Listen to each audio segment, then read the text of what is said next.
अध्याय 13वा. स्वामी सेवेमुळे वाढत जाणारे बाळप्पांचे महत्व पाहून चोळप्पा खिन्न झाले. तर बाळांवर स्वामी अधिक विश्वास ठेवतात असं जाणल्यावर सुंदराबाई बाळप्पांचा येता जाता अपमान करू लागल्या. दिवाळी सणानिमित्त समर्थांचा मुक्काम राजप्रसादी असताना एका भक्ताने स्वामींना चंद्रहार अर्पण केला. राणीच्या मनात चंद्रहार परिधान करण्याची इच्छा झाली. राणीने सुंदराबाईंकडे हाराची मागणी केली. तो हार चोळप्पांकडे असल्याचं सुंदराबाईंनी राणींना सांगितलं. तर चोळप्पांनी बाळप्पांचं नाव घेतलं. या हार प्रकरणाचा फायदा घेऊन सुंदराबाईंनी चोळप्पा यांच्या विरोधात राणीचे कान भरले. स्वामी समर्थांनीही झोळी पसरून भक्तांकडून जमवलेले द्रव्य अभिलाषी चोळप्पांना दिलं आणि आपल्या सेवेतून चोळप्पांना दूर केलं.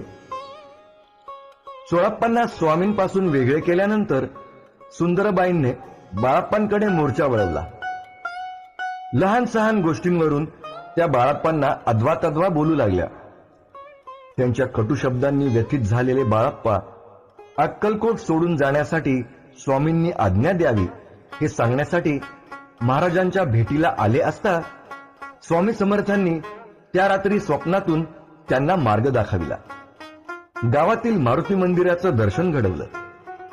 दुसऱ्या दिवसापासून मारुती मंदिरात बसून बाळप्पा श्री स्वामी समर्थ या 6 अक्षरी मंत्राचा जप करू लागले. चोळप्पा बाळप्पांना स्वामींपासून दूर करणाऱ्या सुंदराबाईंची कपटनीती समर्थांनी जाणली होती. त्यांचा गर्वहरण करण्यासाठी महाराजांनी अक्कलकोटचे कारभारी माधवराव बर्वे यांना आज्ञा करून सुंदराबाई यांना अटक करवली. तेव्हा बाईंनी खूपच अकांड तांडव केला. त्यानंतर राजांनी पंचमंडळ नेमून स्वामींच्या सेवेची व्यवस्था केली.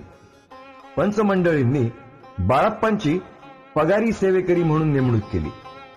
तेव्हा राजांनी देऊ केलेलं धन नाकारून बाळप्पा निर्लोभ भावनेने स्वामी सेवा करू लागले. श्री स्वामी समर्थ.